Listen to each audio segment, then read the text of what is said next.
Welcome to The Writing Life, the podcast for anyone who writes. I'm Steph, your host, speaking to you from the National Centre for Writing during a bustling festival week here in Norwich, UNESCO City of Literature. While the NCW team are in full swing preparing for our annual City of Literature weekend at the Norfolk and Norwich Festival, packed with bookish events and inspiring workshops, I'm here to bring a little feel-good summer romance to your ears with today's guest, the extraordinary André Aciman. André is the New York Times bestselling author of Call Me By Your Name, Out of Egypt, 8 White Nights, False Papers, Alibis, Harvard Square, Enigma Variations, Find Me, and the essay collection, Homo Irrealis. He's also the editor of the Proust Project and teaches comparative literature at the Graduate Center of the City University of New York. André joined me from his home in Manhattan to talk about his latest novella, Room on the Sea. Originally released as an audiobook by Audible and now published in print by Faber, it's a tender love story set in the sweltering heat of New York City, where two older people meet while waiting to be selected for jury duty. We spoke about his writing routines, or more accurately, how he manages to carve out writing time in a packed schedule.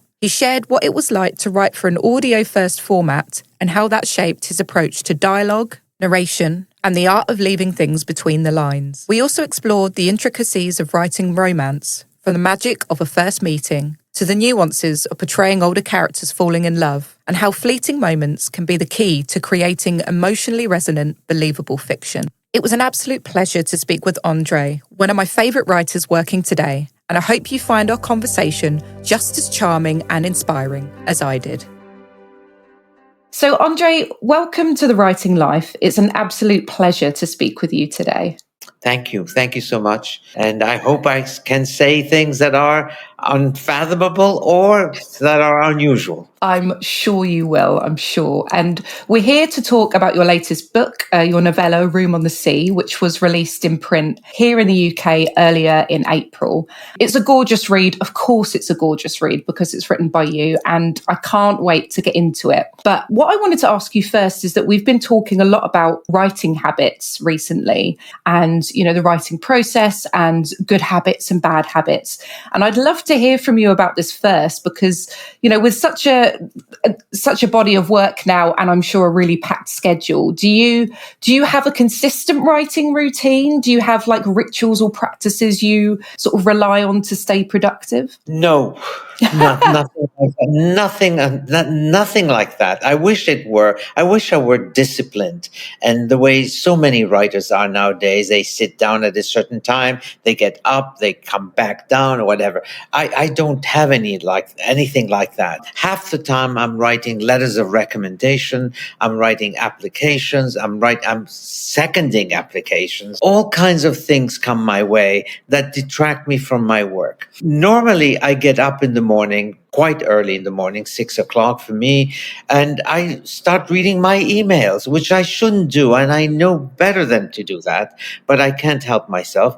Then I find one excuse or another. I'll make coffee, whatever, and then I'll have to go out and exercise, so I do that, and then I come back home, and you know, it's like by then it's like 10:30 or whatever my time, and I still haven't done a speck of work. And then it's lunchtime, or I receive calls all the time, and I like to receive calls because my days are really very solitary. And eventually I sneak in work. I don't have a work schedule.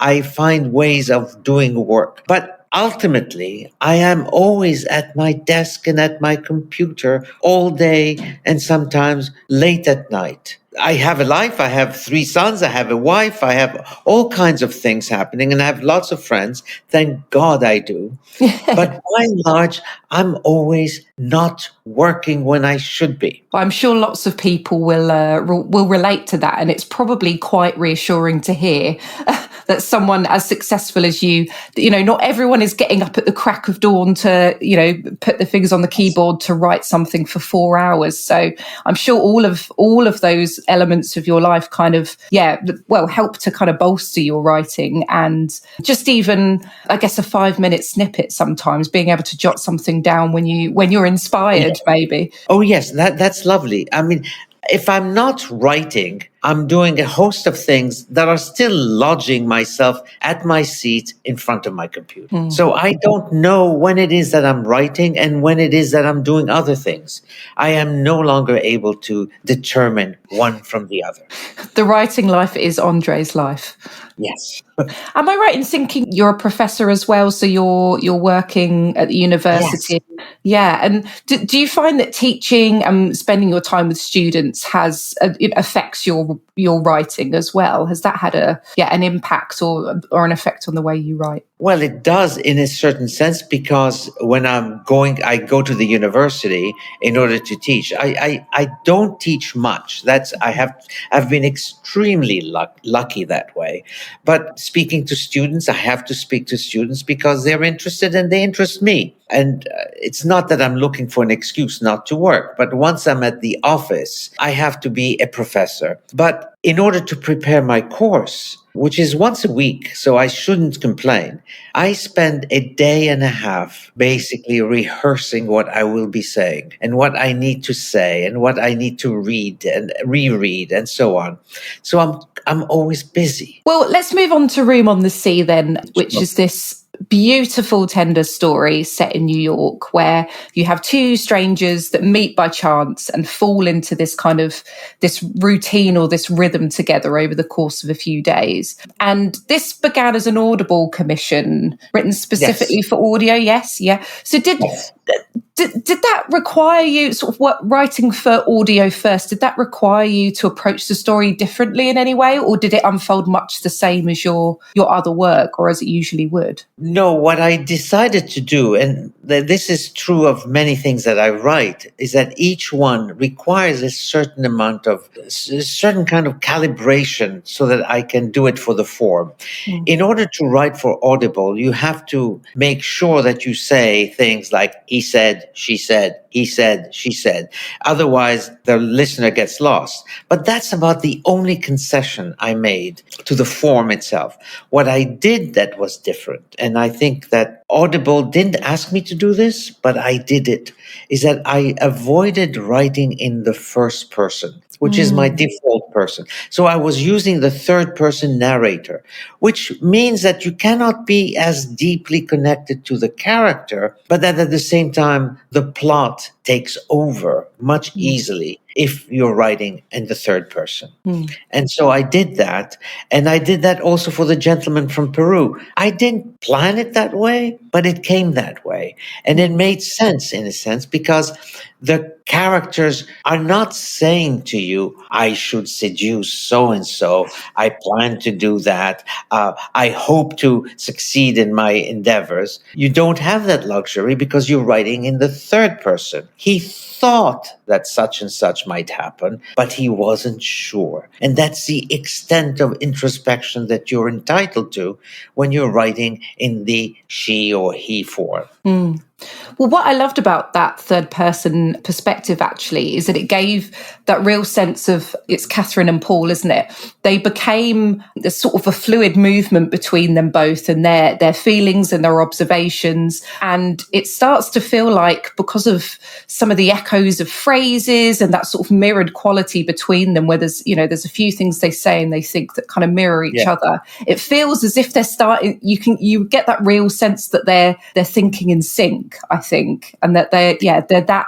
closely attuned to one another. They are closely attuned, but at the same time, they don't say anything. And the narrator doesn't know everything, which is, for me, it's something very unusual because usually my narrators are so insecure that their whole prose sort of spills over with insecurity and second knowledge and third knowledge, and the perspective is very complex. Here, you don't have that luxury. And I like that on one hand, because it allows you to just find out what happens to two individuals who are basically revealing themselves to each other, which is a luxury that you don't have when you have a first-person narrator, because the revelation is already there on paper. And so much of what they reveal to one another, as you say, is through what they observe. from one another. So, you know, there is a lot of dialogue in the book, but at the same time, they spend a lot of time watching each other and gauging or guessing, sometimes getting it wrong, making the wrong assumption about each other, perhaps. Do you spend a lot of time studying people to inform that kind of character work? No, No. no. You would think that I am observant of people Yeah. and that I study them, and no, I'm unable to see and to read people. What I do, however, and that's probably my signature in many respects, is that I project myself on various human beings. It doesn't mean that they're all me. In other words, they're not me, because I am many, many people, I think. I would like to think that I'm many people. So if I project myself on a character like Paul, I cannot do the same thing with, Catherine. So there are various modes that I project on each one, but it is always myself that I'm putting forth, because that is the only person I know. I don't know anybody else. I can't read other people. I'm always mistaken because I assume that they think the way I do. And sometimes I'm right, but not always. And so I don't study people because I don't see. I'll give you a good example. I was once in Ramallah, of all places, because I was doing a piece on Jerusalem and whatever was happening in the Middle East.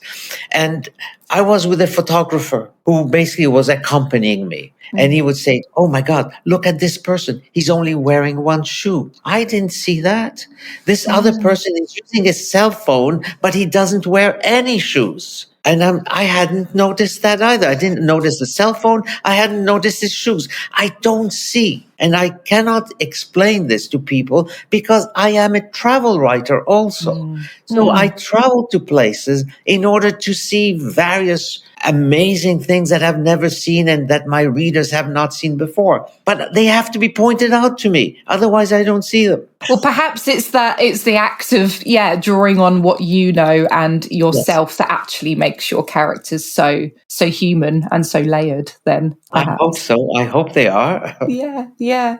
So Catherine and Paul, as the story progresses, we learn that they are older, they're married, they have grandchildren. Paul is retired. Catherine is either sort of approaching retirement or she's reflecting on it. What was it like to write older characters falling in love, especially compared to sort of the younger characters you've written in the past? Do you find yourself exploring different themes or changing how they interact with one another? Well, I don't think. I know that I will be proven wrong and people will claim I'm wrong. It's okay.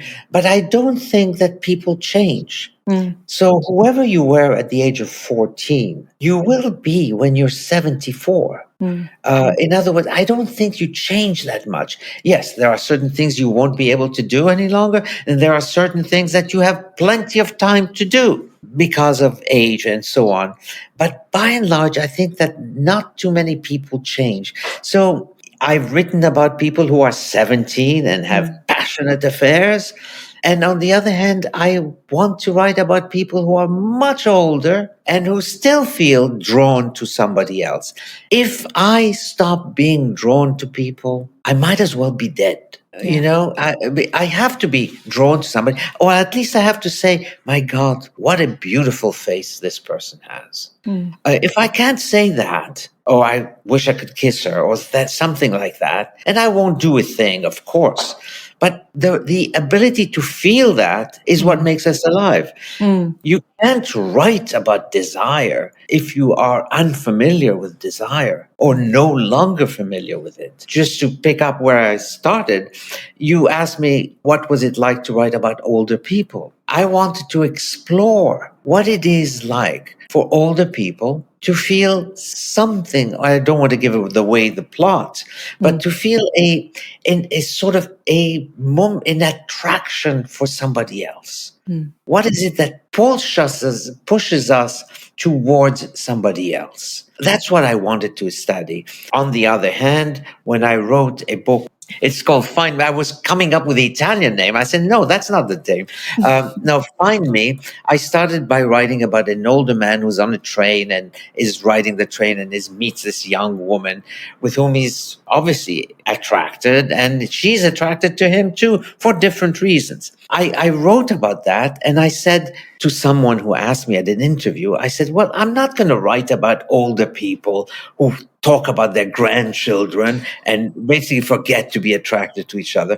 And then I said, no, wait a minute. I said that glibly, but in fact, people who are older are still attracted to each other and still feel drawn, and they make plans accordingly. And so Paul and Catherine are in fact attracted to each other, but I don't want to give the plot away, but they certainly have a moment of intimacy, which is absolutely gorgeous and which involves Paul's mother, who is no longer alive, but who had a wonderful relationship with his father. And that, I think, that miraculous ending to the story for me made the story far more compelling than I had originally planned. For me, it's the same thing that happens if you read Joyce's The Dead, that short story. I've always thought that it was going nowhere until it came to the closing pages with the snow. And at that point, the story becomes probably the best written short story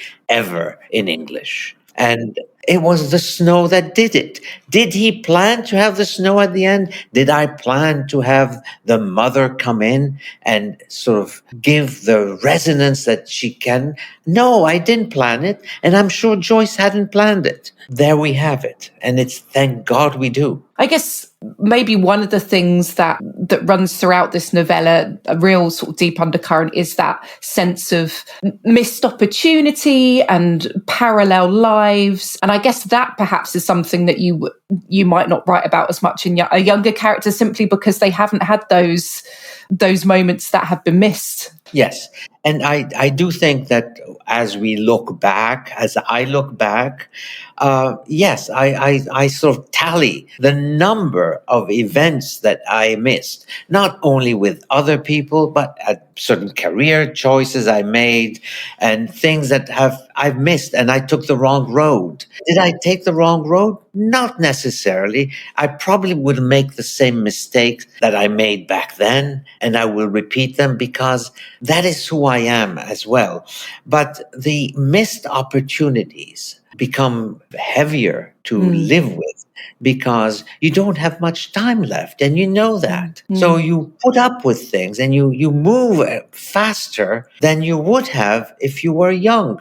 I have a novel where two people are 24, 28, and they take their time. They don't have to rush. They have plenty of time to basically, they know they'll have sex together. They know this. It's just a question of waiting for that moment. In Paul and Catherine's case, yes, they will have sex. There's no question. But they are in a rush also. They feel that they have to decide to arrive at certain forkroads in their lives that they have to take. And they have to decide which forkroad they'll take. And those moments, those, as you say, rather than planning ahead or taking their time, they kind of grab onto those small moments and those small rituals together. There's visiting the same cafes and restaurants, or going back over and talking about those same fantasies.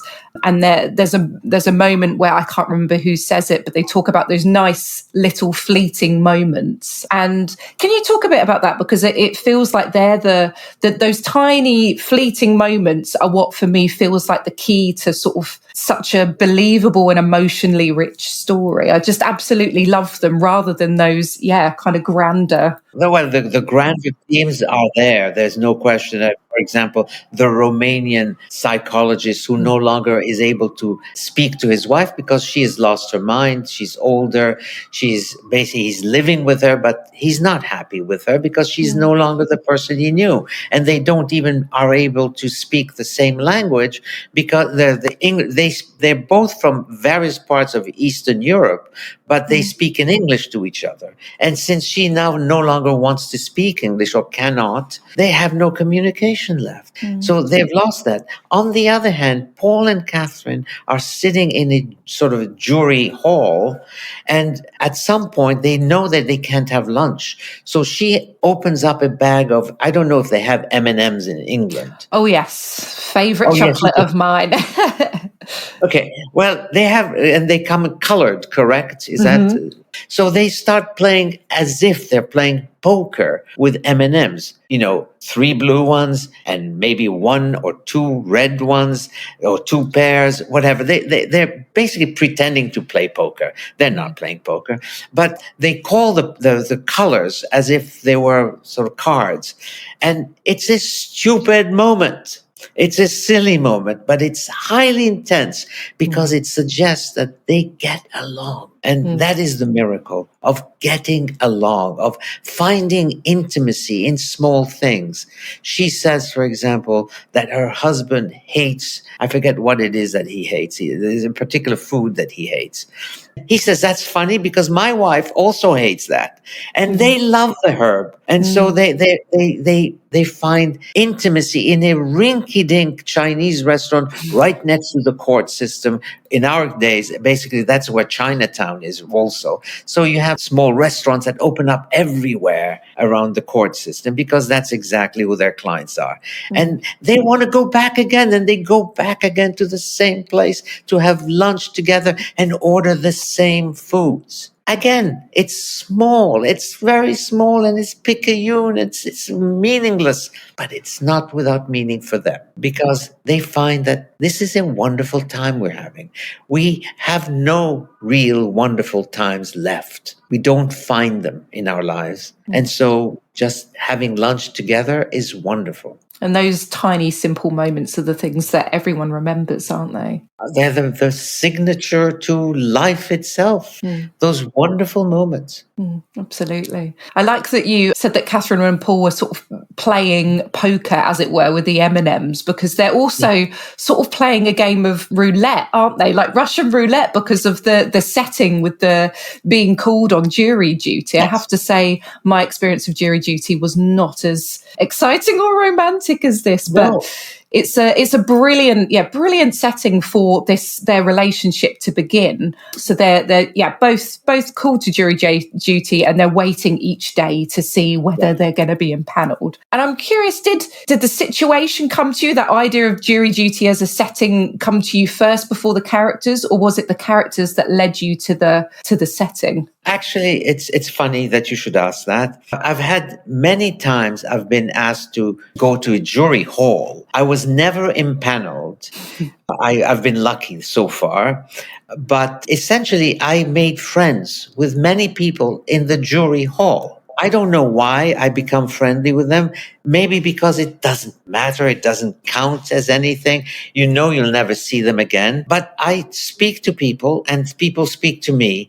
And it's wonderful to just find that, yes, somebody's reading a book. I've met somebody who was reading a book and I interrupted them, and I shouldn't have, but they were very nice. They put the book away and they liked talking to me. And then we had lunch together.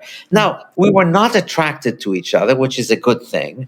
But nevertheless, the possibility could have risen had I wanted it to, or had she wanted it to.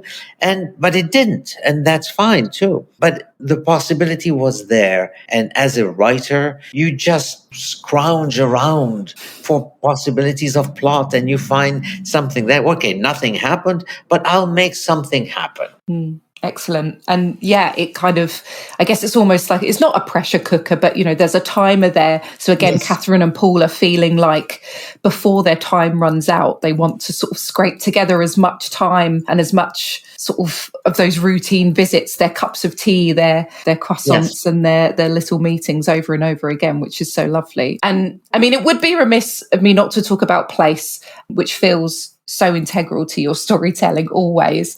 And Room on the Sea is set in New York.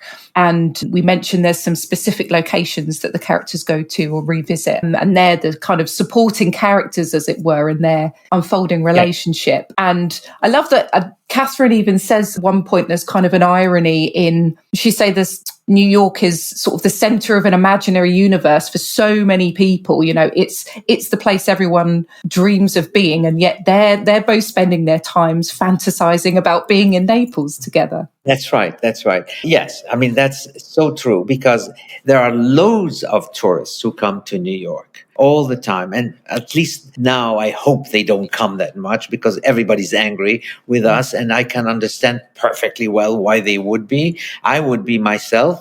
But at the same time, there are lots of Italians, lots of French people who always ask me for directions. And I love speaking in their language and giving them the directions and telling them about myself. And I never tell anybody that I'm a writer, but I love to speak to strangers. And I love to speak to strangers even in the locker room when I go to a gym.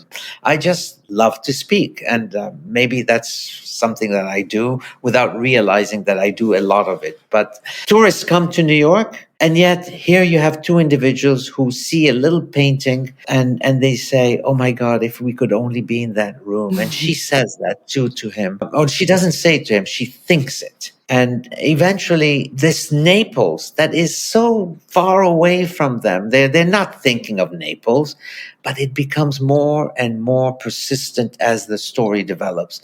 And you finally find that maybe these two characters have to go back to Naples. It's beautiful. And when you live in New York, you work in New York. Do you walk through the city when you're writing a book like this? Are you soaking it in, or do you rely on memory? Are you, do the kind of the rhythm and the streets and the seasons of New York, does that change the way you tell a story? No, I will give you an example if I may. I know I give you lots of examples, but I have a friend who was writing about life under the bridges of Paris, where a lot of the homeless people live. And not the homeless, but the drunks and the drug addicts live. Basically, they have a whole litany of places under the bridges where they live. And that has been going on since I think Paris existed in the Middle Ages.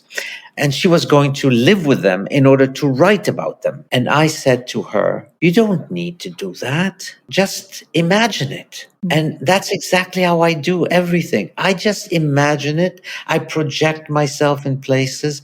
Thank God it hasn't been difficult. It hasn't been so far difficult. It could become difficult. But I find myself putting myself in places that are very unusual. Or not just in places, but in situations that I've never been to in my life. And I won't even begin to tell you which are the ones that I know and which are the ones that I have absolutely no knowledge of. But you project yourself in it and you become it. And the next thing you know, you're writing about two individuals who probably are trapped in their lives with their consorts and spouses, whatever you want to call them, and find that maybe there's a chance we have one last thing going. And that's where my mind was going. And just on that point you were saying about not being beholden, I guess, in fiction to the facts in some way, or to the geography of a place, or having to visit that place to research all about it. Do people ever, I just wondered, do people ever bring that up? Do they ever read something and say to you, oh, that's not here, or that's not, do people ever kind of point those sorts of things out, or sort of question the accuracy of? Yes, no, they don't. I either they're too polite to do that, which I'm lucky if they are, but by and large, I don't give many facts out that you have to corroborate. In other words, if I say that think of James Joyce, for example, again, when he's writing about Dublin, which he hasn't seen for many years, he's writing about Dublin and he's basically asking his friends, what's the store next to that store? And what shop is next to that one? And they tell him, okay, there's a pharmacy now, but there used to be a bakery there. That sort of detail, I sort of like that, but I try to not infuse my prose too much. I leave that for people who are not fiction writers, but are really journalists. Because they have to come up with the actual street name and the actions. I don't give street names usually. I avoid that because I don't like specifics. And that's why I always claim that I'm not a realist writer. I don't want to give you all the tangential little streets that lead up to the main avenue. I have no interest in that. I don't name anything, or I try to avoid it as much as I can. And occasionally, I will give you a very hardcore fact that anybody will recognize as, oh, of course, he's been there. Just to give you a last example, I promise I won't do this again. But Please do. I was once asked to write about Tuscany, which at the time that I had been only to Tuscany once or twice, and in passing. And I was going to live in Tuscany because I was asked to write about Tuscany. And so I had to essentially write about a Tuscany. The problem was that I wrote the piece from New York. I didn't go to Tuscany to write it. I imagined Tuscany. I was right every single time. And the editor of the magazine said to me, and I love her for that, Andre, you have to go. Even if you've written the piece, you have to go because I cannot publish you if you haven't been there. And so I went, and sure enough, everything I had said was more or less right. That was very lucky, wasn't it? But it's because I avoid being too specific. Well, I won't keep you too much longer. It's been wonderful speaking to you, and I've had a wonderful time, as I always do, reading your books. But Room on the Sea really is special. I loved it. What's next for you? Because I understand you have a collection of novellas, of which this forms a part, coming out in June in the US. Can you tell us a little bit about that? Well, yes, it's the Gentleman from Peru, who is basically, and I was writing it because I wasn't really fond of magical realism. And so I said, okay, I'll write one too. You know, anybody can do that. And I did. So it was a magical realism. And I have Room on the Sea, also about two older people. And finally, and it's coming out in England soon enough, is a book I've written from the point of view of a woman. It's called Mariana. And I happen to think it's a fantastic book. I projected myself in a woman who has been abandoned by a man. And I was essentially rewriting a story that was published in 1669 and became a bestseller in all of Europe because it was about a Portuguese nun who is abandoned by a French soldier who was passing by and simply seduced her and then abandoned her and forgot all about her. And she laments the fact that he has abandoned her. And I love that story because I think it is truly authentic. And yet it's written by a man, as was the Portuguese letter were written by a man too, by the way. So I just don't believe that identity is, if you have too many identities, as I think I do, you just lock one up and open the door to the other one. I guess that's the beauty of writing, isn't it? That you can give yourself permission, and you have permission to be anyone and to try anything. And that's what's so magical about it. Well, sometimes you're just totally wrong and you better know it and put the piece aside. Yeah, absolutely. Well, thank you so much. I really, really appreciate you having a chat with me today. Thank you very, very much. I hope I didn't say anything silly, but if I did, nothing, absolutely nothing. It's been really fascinating to hear you speak about your writing process as well. So thank you.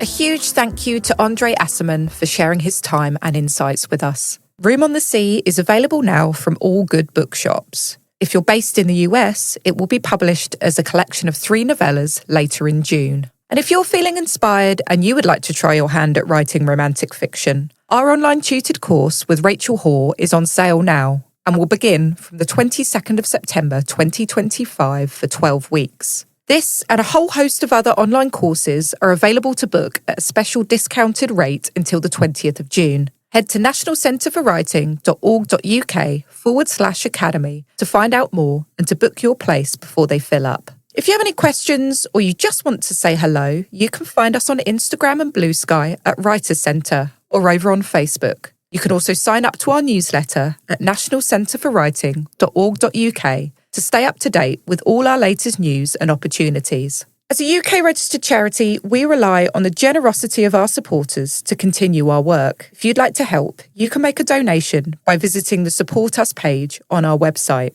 If you enjoyed today's episode, please do consider subscribing, leaving us a 5-star rating and a review. It really helps other writers discover the show. Thanks again for listening. Keep writing, and I'll see you next time on The Writing Life.